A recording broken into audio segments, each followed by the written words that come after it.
So guys, today we discuss on some another multiple choice questions of finite element method and let's start. First questions is question number 1. In the wet residual technique, the method adopted are. So before understanding these questions, firstly we understand what is the wet residual technique, and this technique is used to find out the approximate solution. So there are four types of wet residual technique, and first is least square method, and the second is point collection method, and the third date is subdomain method, and fourth is Gallgren method. So option A is subdomain method, option B is Gallgren method, option C is least square method, and option D is all of above. So we know that subdomain method is the types of wet residual method, and Gallgren method is also, and least square method is the types of wet residual technique, and another method is point collection method. So so right answer is all of above. Okay, so there are the four types of wet residual technique, these three, and the another fourth is point collection method. Okay, and the next questions is, at fixed support the displacement are equal to option A 0, option B 3, option C 2, option D is 1. And you know very well, for example, this is the bar element, and at this point node 1, and at this point node 2. Okay, here displacement is u1, and here displacement, nodal displacement is u2, and you know very well this point is fixed, so we can define as at this point there will be no displacement. So we can say that option A is right, because at this point there is a fixed there is a fixed support, so we can say that there is no displacement. Okay, so option A is right. And the questions number third is the determinant of the stiffness matrix is always. So guys, आपको पता होगा कि stiffness matrix के different types of properties होती है, कि कुछ properties हमने पढ़ा था कि मतलब जो स्टिफनेस मैट्रिक्स के अंदर determinants of stiffness matrix is always option A is 1, option B is 0, option C is 2, option D is 3. So here we can say that, for example, this is a stiffness matrix minus 1 minus का 1 and minus का 1 and 1. Okay, you know this is the stiffness matrix, and here we find out the stiffness matrix. In this case 1, जब आप इसको क्या करोगे, मतलब कि इस केस में क्या होगा कि जो हम जब इसको मल्टीप्लाई करने की कोशिश करेंगे, मतलब 1 को 1 से मल्टीप्लाई करेंगे तो 1, एंड 1 को 1 से मल्टीप्लाई करेंगे तो 1 आ जाएगा, लेकिन यहाँ पर नेगेटिव साइन होगा, इसलिए यहाँ पर स्टिफनेस मैट्रिक्स क्या हो जाएगा, यहाँ पर 0 हो जाएगा. स्टिफनेस मैट्रिक्स का जो डिटर्मिनेंट होगा वो हमेशा क्या होगा, 0 हो जाएगा. ओके, बिकॉज ये जो है वो यानी कि हम इसको क्या बोलते हैं, स्टिफनेस मैट्रिक्स डिफाइन करते हैं, जहाँ पर हमें पता है कि के आता है माइनस का के, मैं 2 ऑर्डर का लेकर चल रहा हूँ. अगर आप 3 ऑर्डर का लेकर चलोगे तब भी ये याद रखना कि स्टिफनेस मैट्रिक्स होगा, डिटर्मिनेंट का जो डिटर्मिनेंट होगा वो हमेशा 0 होगा. जो डिटर्मिनेंट होगा स्टिफनेस मैट्रिक्स का वो हमेशा क्या होगा, 0 ही होगा. तो ये जो है वो उसी के प्रॉपर्टीज़ है.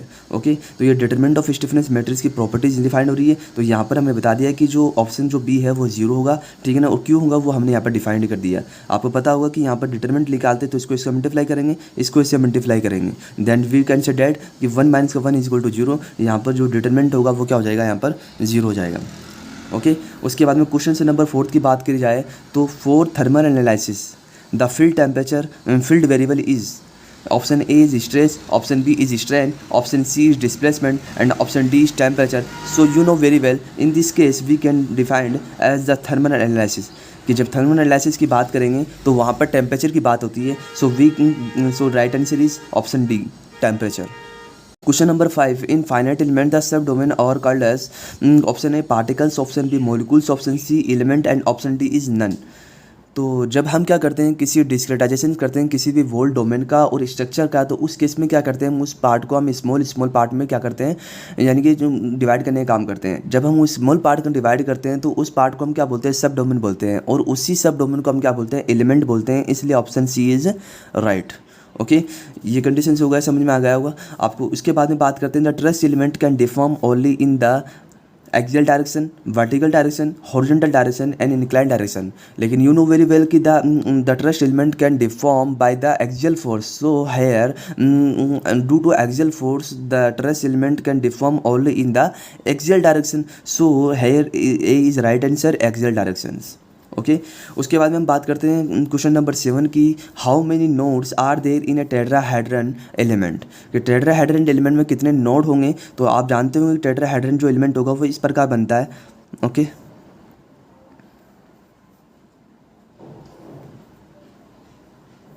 ये 1, ये 2 and 3 and 4, and you know that is the four node in tetrahedron.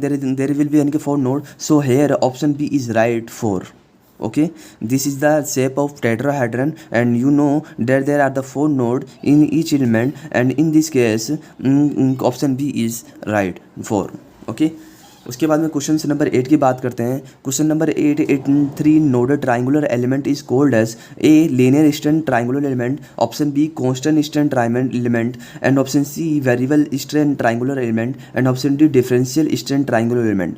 सो याद रखना कि जहाँ पर 3 नोड ट्राइंगुलर एलिमेंट की बात हो वहाँ पर हम कांस्टेंट स्ट्रेन ट्राइंगुलर एलिमेंट की बात करते हैं, इसलिए यहाँ पर ऑप्शन बी इज राइट। इसका शॉर्ट जो नेम होता है वो CST बोलते हैं इसको, constant strain triangular element. Okay, तो ये हो गया। उसके बाद हम बात करते हैं द हायर ऑर्डर यानी कि element are also called as, option A is complex element, option B is compound element, option C is linear element, and option D is none of these. So before understand these questions, firstly we understand what is a high order element. High order element means the interpolations of the polynomial is more than two or more order, कि जो इंटरपोलेशंस होगा polynomial का वो 2 या 2 से अधिक order के अंदर होगा, उसे हम क्या बोलते हैं, उसे हम बोलते हैं हायर ऑर्डर। तो हायर ऑर्डर जो होता है उसको हम जो है, तो हायर ऑर्डर में क्या होगा कि मतलब कि जो हायर ऑर्डर को जो है उसको हम क्या बोलते हैं, कॉम्प्लेक्स एलिमेंट के लिए इसका यूज़ करते हैं। तो यहाँ पर जो है वो कॉम्प्लेक्स ऑर्डर एलिमेंट होगा वो ये हो सकता है। अगर इस ऑप्शन के अंदर अगर मल्टीपल एलिमेंट भी होता तो हम यहाँ पर क्या करते हैं, मल्टीपल एलिमेंट भी हम लिख सकते थे, लेकिन यहाँ पर ऑप्शन में सिर्फ कॉम्प्लेक्स एलिमेंट है, तो इसलिए हम क्या करते हैं यहाँ पर हायर ऑर्डर के लिए क्या करते हैं, कॉम्प्लेक्स एलिमेंट जो है वो हमारा जो है वो राइट आंसर है। ओके, तो आपको समझ में आ गया होगा कि हायर ऑर्डर क्या है। हायर ऑर्डर जो है वो क्या है, सपोज डेट आप मानते हैं कि यहाँ पर आपके पास फाइव ऑफ एक्स कोई वेफिल्ड वेरिएबल है, तो यहाँ पर अगर A1 प्लस का A2x प्लस का A3x², राइट, तो ये जो है वो A1 A2 A3 जो है वो क्या है, आपका पोलिनोमियल है। तो पोलिनोमियल का मतलब क्या हो रहा है यहाँ पर कि जो जितने नोड है उतने आपके पोलिनोमियल होंगे, ये कांस्टेंट टर्म है यहाँ पर, और ये आपके वेरिएबल होंगे यहाँ पर। इस केस में कंडीशंस हुआ क्या यहाँ पर कि जो हायर ऑर्डर होगा उसमें क्या होता है, आपका पोलिनोमियल होगा वो 2 या 2 से अधिक ऑर्डर में होगा। तो यहाँ पर 2 या 2 से अधिक ऑर्डर में आ रहा है, इसलिए हम इसको क्या बोलते हैं, हायर ऑर्डर को कॉम्प्लेक्स एलिमेंट बोलते हैं। ओके, या फिर आप इसको मल्टीपल यानी कि जो है मल्टीपल यानी कि एलिमेंट भी आप बोल सकते हो। उसके बाद में बात करते हैं क्वेश्चन नंबर 10 की, FEM also operate the parameter like A heat transfer, option B temperature, option C both A and B, option D none of these। तो यहाँ पर जो है वो हमने हीट ट्रांसफर्स के अंदर FEM का हम यूज करते हैं। ओके, पैरामीटर जो है वो ऑपरेट होता है, जैसे हमने Q यानी कि इक्वल टू माइनस का KA DT अपन में DX की बात की थी, और टेम्परेचर जो है वो हम उसके अंदर भी हम थर्मल जो एनालिसिस करते हैं उसके अंदर भी हम यूज करते हैं, इसलिए option C is right, both A and B. Okay, उसके बाद हम बात करते हैं which of the following is not a FEA software, कि इनमें से ऐसा कौन सा है जिसमें फाइनाइट एलिमेंट यानी कि एनालिसिस सॉफ्टवेयर का हम यूज नहीं करते। तो option A ANSYS, option B Nastran, option C SolidWork, and option D is Abaqus. तो यहाँ पर मैं बता दूँ आपको कि क्या होता है कि जब हम किसी मॉडल को क्रिएट करते हैं तो मॉडल को क्रिएट करने के बाद में उसको हम एक्सपोर्ट करते हैं एनसिस के अंदर या फिर किसी और नेस्ट्रैन या एबेकस के अंदर। तो यहाँ पर क्या होता है कि सॉलिडवर्क है उसमें क्या करते हैं हम FEA सॉफ्टवेयर का यूज नहीं करते हैं। हाँ, ये ज़रूर है कि आप यहाँ पर जो है सॉलिडवर्क के अंदर आप मॉडल क्रिएट कर सकते हो, लेकिन अगर आपको लोड अप्लाई करना है, स्ट्रेस और स्ट्रेन चेक करना है, तो उस केस में हम क्या करना है, इस फाइल को सॉलिडवर्क की जो फाइल होगी, मतलब सॉलिडवर्क में जो आपने मॉडल बनाया है उसको आपको एक्सपोर्ट करना पड़ेगा या तो एनसिस में या नेस्ट्रैन में या एबेकस के अंदर। ओके, सो ये जो सॉफ्टवेयर होते हैं सिर्फ यानी कि इसी 3 सॉफ्टवेयर है, एनसिस, नेस्ट्रैन और एबेकस। और भी सॉफ्टवेयर होते हैं जिसमें हम यूज कर सकते हैं, लेकिन याद रखना कि सॉलिडवर्क का जो है वो FEA सॉफ्टवेयर के लिए यूज नहीं करते आप। ओके, हाँ, लेकिन मॉडल बना सकते हैं इसके अंदर, मॉडल बना के आपको एक्सपोर्ट करना पड़ेगा या तो एनसिस के अंदर या फिर किसी और सॉफ्टवेयर के अंदर। ओके, इसलिए यहाँ पर सॉलिडवर्क जो है वो FEA सॉफ्टवेयर नहीं है। ओके, उसके बाद में बात करते हैं ट्राइंगुलर प्लेन यानी कि stress element has A how many degree of freedom. तो हमने अभी भी बताया था आपको पीछे कि 3 जो प्लेन स्ट्रेस एलिमेंट होगा वो 3 नोडेड जो एलिमेंट होता है उसे हम क्या बोलते हैं, कांस्टेंट स्ट्रेन ट्राइंगुलर एलिमेंट बोलते हैं, मतलब CST बोलते हैं उसको। तो यहाँ पर पूछा है कि कितने डिग्री ऑफ फ्रीडम होंगे। तो सबसे पहले मैं आपको बात बता देता हूँ कि अगर वन डायमेंशन होता तो उसमें क्या होता है, 1 डिग्री ऑफ फ्रीडम होता है।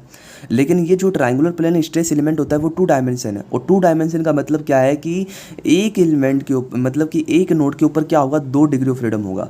मतलब कि 2 डायमेंशन का मतलब क्या होगा कि आपकी जो बॉडी होगी वो एक्स या वाई डायरेक्शन में, राइट। तो इसका मतलब ये ट्रायंगुलर एलिमेंट बनाता हूँ मैं, देखो ये ट्रायंगुलर एलिमेंट आपके पास, ठीक है। ये ट्रायंगुलर एलिमेंट मैंने बनाया है 1, ये 2 और ये 3। ये एक 1 नोड है, ये 2 नोड है और ये 3 नोड है। तो हमने क्या बोला कि जब ट्रायंगुलर एलिमेंट जो है वो 2 डायमेंशन है, तो मतलब एक नोड जो होगा वो एक्स डायरेक्शन की तरफ मूव करेगा और एक जो वाई डायरेक्शन की तरफ मूव करेगा। पॉसिबल, मतलब एक्स की तरफ मूव कर रहा है, वाई की तरफ मूव कर रहा है, कि मतलब एक नोड है वो उसकी 2 डायरेक्शन होगी, क्योंकि 2 डायमेंशन है ट्रायंगुलर एलिमेंट। तो जब एक नोड होगा तो 2 डायमेंशन में क्या होता है, उसका डिग्री ऑफ फ्रीडम 2 होता है। तो मतलब यहाँ पर कितने नोड है, 1 2 3 नोड है। तो इसका मतलब डिग्री ऑफ फ्रीडम कितना होगा यहाँ पर, 6।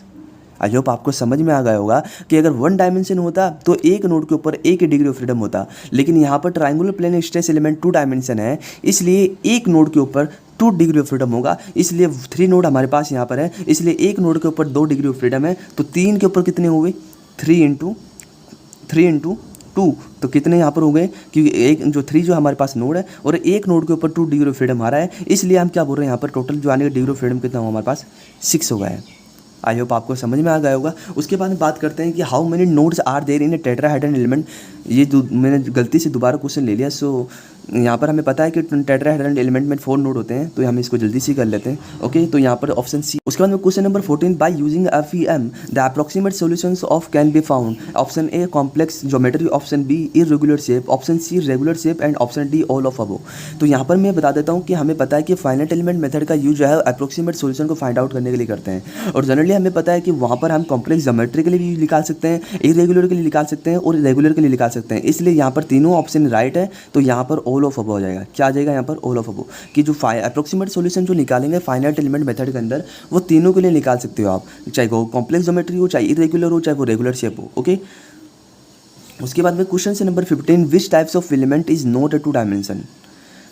Option A rectangle, option B quadrilateral, option C parallelogram and option D is tetrahedron. Okay, तो इसका मतलब क्या होगा कि जो रेक्टेंगल है वो 2 डायमेंशन है, क्वाड्रिलेटरल है वो आपका 2 डायमेंशन, पैरेललोग्राम भी आपका 2 डायमेंशन, लेकिन टेट्राहेड्रन जो होता है जो क्या होता है 3 डायमेंशन है।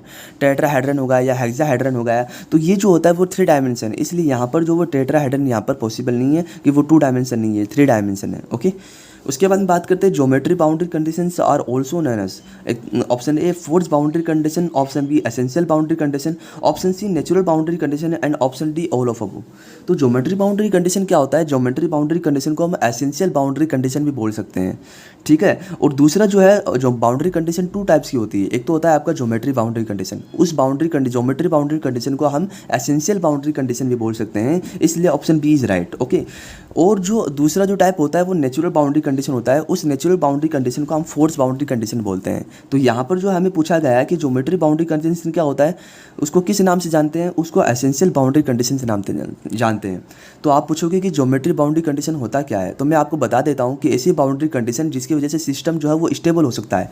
तो फॉर एग्जाम्पल यहाँ पर अगर बताया कि ज्योमेट्री बाउंड्री कंडीशन जिसे हम एसेंशियल बाउंड्री कंडीशन बोल रहे हैं, तो उसका एग्जाम्पल आप डिस्प्लेसमेंट ले सकते हो। ओके, लेकिन जो नेचुरल बाउंड्री कंडीशन ये है कि इसको हम ऑप्शनल बाउंड्री कंडीशन भी बोल सकते हैं या फोर्स बाउंड्री कंडीशन बोल सकते हैं। इसका एग्जांपल है, जैसे हमारे पास अगर क्वेश्चंस में बोल दिया कि बेंडिंग मोमेंट आपका इतना है या शेयर फोर्स आपका इतना है, तो ये जो है वो ऑप्शनल बाउंड्री कंडीशंस है। ओके, तो यहाँ पर आई होप आपको समझ में आ गया होगा कि ज्योमेट्री बाउंड्री कंडीशन को हम क्या बोलते हैं, एसेंशियल बाउंड्री कंडीशन बोलते हैं। उसके बाद में question number 17, which of the following stage is related with the presentation of result. Option A pre processing, option B processing and option C post processing and option D none of above. तो आपको पता है कि पहले हम pre processing करते हैं, pre processing करने के बाद में फिर हम प्रोसेसिंग करते हैं, एंड उसके बाद में हम क्या करते हैं, पोस्ट प्रोसेसिंग करते हैं, जहाँ पर हमें रिजल्ट का एनालिसिस करना पड़ता है कि हमारा जो रिजल्ट है वो सही था कि नहीं है, तो उस पर हम कंक्लूजन या डिस्कशन करते हैं। तो यहाँ पर जो ऑप्शन सी है, जहाँ पर हम क्या करते हैं, प्रेजेंटेशन ऑफ रिजल्ट जो है वो पोस्ट प्रोसेसिंग में करते हैं। ओके, आई होप आपको इतना समझ में आ गया होगा। उसके बाद हम बात करते हैं रायले rich method is used for finding N approximate solution. तो यस, कि रायले रिच मेथड का यूज है वो हम अप्रोक्सीमेट सॉल्यूशन का फाइंड आउट करने के लिए ही हम यूज करते हैं एफईएम के अंदर। ओके, इसके बाद में हम बात करते हैं क्वेश्चन नंबर 19, तो global stiffness matrix sum of any row और column is equal to 0। Option A true and option B is false, कि यहाँ पर बोला गया है कि ग्लोबल स्टिफनेस मैट्रिक्स जो है उसके अंदर जो रो का और कॉलम का सम जीरो होता है कि नहीं होता है, ये हमसे पूछा गया है। तो चलिए हम इस एग्जांपल से समझते हैं कि क्या मतलब इसका। कि अगर मैं मान लीजिए यहाँ पर मैं क्या करता हूँ, यहाँ पर जो है मैं सपोज़ 2 बाई 2 डायमेंशन का मैं एग्जांपल लेके चल रहा हूँ, 2 बाई 2 ऑर्डर का हम लेके एग्जांपल चल रहा हूँ। तो यहाँ पर हमें पता है स्टिफनेस -1 और 1 सॉरी ये पॉजिटिव होता है, यहाँ पर ये पॉजिटिव होता है, ठीक है, ये नेगेटिव होता है। तो 1 -1 एंड 1। तो ये क्या बोल रहा है कि global stiffness matrix sum of any row और कॉलम इज इक्वल टू 0। तो चलिए देखते हैं कि ये जो आपकी ये जो है ये आपकी रो है, राइट। तो 1 -1 करूँगा तो क्या होता है, 1 -1 क्या होगा, 0 हो जाएगा। अगर मैं कॉलम से करता हूँ 1 -1 तो यहाँ पर भी 0 हो रहा है। इसका मतलब ये क्या है, ऑप्शन ट्रू है। मैंने यहाँ पर से 2 × 2 ऑर्डर में लिया है। अगर 3 बाई 3 ऑर्डर में लेते हैं तो यहाँ पर देखिए कैसे होता है कि देखो यहाँ पर 1 आएगा, यहाँ पर -1 आएगा, यहाँ पर -1 आएगा, और यहाँ पर जो है वो 1 और अगले वाले का जो है वो 1 जुड़ जाएगा तो यहाँ पर 2 हो जाएगा, राइट। उसके बाद में यहाँ पर क्या हो जाएगा, मतलब यहाँ पर अगर बात की जाए यहाँ पर -1 हो जाएगा, यहाँ पर 1 हो जाएगा, और यहाँ पर जो है वो दोबारा क्या हो जाएगा, -1 हो जाएगा, ये 1 हो जाएगा। ओके, तो जब यहाँ पर बाकी एलिमेंट जो है वो 0 0 ऑर्डर हो जाएगा। मैं सिर्फ आपको एग्जांपल से समझाने की कोशिश कर रहा हूँ कि 3 बाई 3 ऑर्डर में अगर लिखना हो तो इस प्रकार लिखते हैं हम। तो यहाँ पर जब कॉलम की बात करता हूँ तो 1 -1 0 हो जाएगा, 1 -1 0 हो जाएगा। चाहे आप इसको ले लीजिए कि -1 -2 और +2 करूँगा तो कितना हो, 0 हो जाएगा। चाहे आप इसको ले लीजिए यहाँ से रो को -1 0। चाहे आप रो में करिए या कॉलम में ऐड कीजिए, उसका सम जो है ग्लोबल स्टिफनेस मैट्रिक्स में 0 ही होना चाहिए। तो यहाँ पर ऑप्शन जो है ए सही है, ट्रू ऑप्शन है। आई होप आपको इतना समझ में आ गया होगा। ओके, उसके बाद हम बात करते हैं question number 20। Better result are obtained by the number of node. कि बेटर रिजल्ट आप कब ऑब्टेन कर सकते हो, कि नंबर ऑफ नोड को इंक्रीज करने से या डिक्रीज करने से या मल्टीप्लाई करने से या डिवाइडिंग करने से। तो यहाँ पर मैं बता देता हूँ कि अगर आपको अप्रोक्सीमेट सॉल्यूशन अगर आपको चाहिए तो आपके एलिमेंट के अंदर जितने नंबर ऑफ नोड होंगे आपका सॉल्यूशन उतना ही बेटर होगा, आपका रिजल्ट उतना ही आसान आएगा। तो इसका मतलब यहाँ पर क्या है, ऑप्शन ए इज़ राइट कि अगर आपको बेटर रिजल्ट अगर आपको चाहिए तो वहाँ पर नंबर ऑफ नोड को आपको इंक्रीज करना पड़ेगा। ओके, उसके बाद में बात करें question number 21। Full form of CST element is, मैंने पीछे भी बताया था कि जो ट्राइंगुलर जो 3 नोडेड ट्राइंगुलर एलिमेंट होता है उसको हम क्या बोलते हैं, कांस्टेंट स्ट्रेन ट्राइंगुलर एलिमेंट बोलते हैं। Okay, constant strain triangular element जिसको हम CST भी बोलते हैं। ओके, उसके बाद में question number 22। Types of coordinate are, option A local, option B global, option C natural and option D all of above. तो यहाँ पर जो है वो लोकल का टाइप है, नेचुरल जो है वो कोऑर्डिनेट है वो लोकल का ही टाइप है, इसलिए यहाँ पर 3 टाइप्स ऑफ कोऑर्डिनेट होते हैं यहाँ, इसलिए ऑप्शन जो डी है वो ऑल ऑफ अबव। कि टाइप्स ऑफ जो कोऑर्डिनेट बताया जाए तो वहाँ पर तीन टाइप्स होते हैं, local, global and natural coordinate.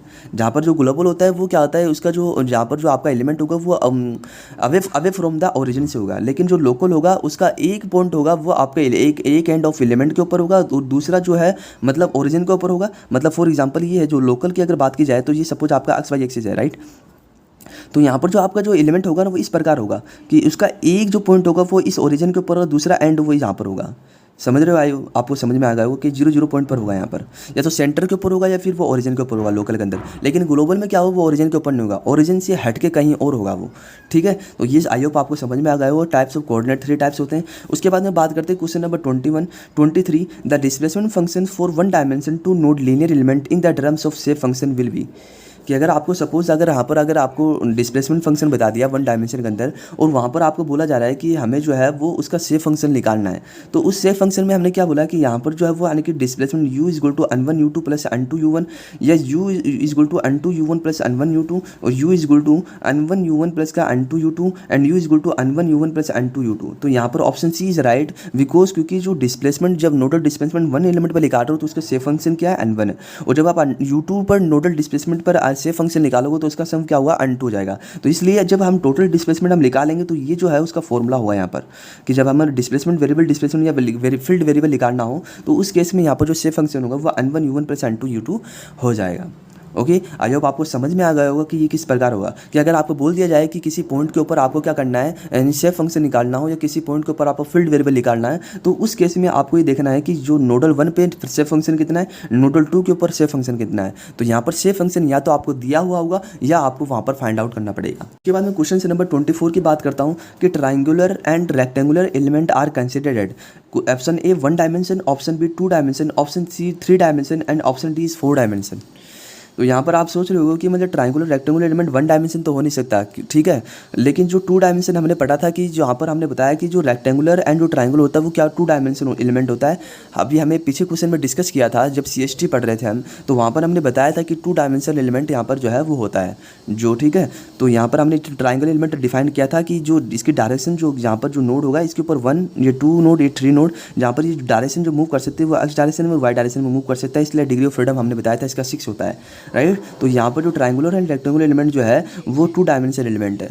उसके बाद में लास्ट क्वेश्चन की बात करते हैं कि proper example of one dimension element, कि हमने टू डायमेंशन एलिमेंट का तो एग्जाम्पल पता चल गया हमें। अगर वन डायमेंशन का अगर प्रॉपर एग्जाम्पल पूछा जाए तो वहाँ पर option A bar, option B triangle, option C square and option D tetragon tetrahedron. तो मैं अब आपको बता देता हूँ कि अगर हमें पूछा जाए कि वन डायमेंशन बार एलिमेंट क्या है, वन डायमेंशन एलिमेंट जो है उसका एग्जाम्पल क्या है, तो आप बता देना कि वो बार है, ऑप्शन ए है बार। तो अगर ये स्क्वायर एंड ट्राइंगल की बात की जाए तो ये टू डायमेंशन होगा हमारा, और जबकि जो ट्राइंगल होता है वो जो टेट्राहेड्रन होता है या हेक्साहेड्रन होता है वो क्या होता है, थ्री डायमेंशन होता है। आई होप आपको समझ में आ गया होगा ये पार्ट भी। अगले जो पार्ट के अंदर मैं जो है वो न्यूमेरिकल लेके आने की कोशिश करूँगा। अगर आपको अच्छा लगा हो वीडियो तो प्लीज़ सब्सक्राइब कीजिए, लाइक कीजिए और कमेंट कीजिए और अपने दोस्तों के साथ शेयर कीजिए। Thank you so much.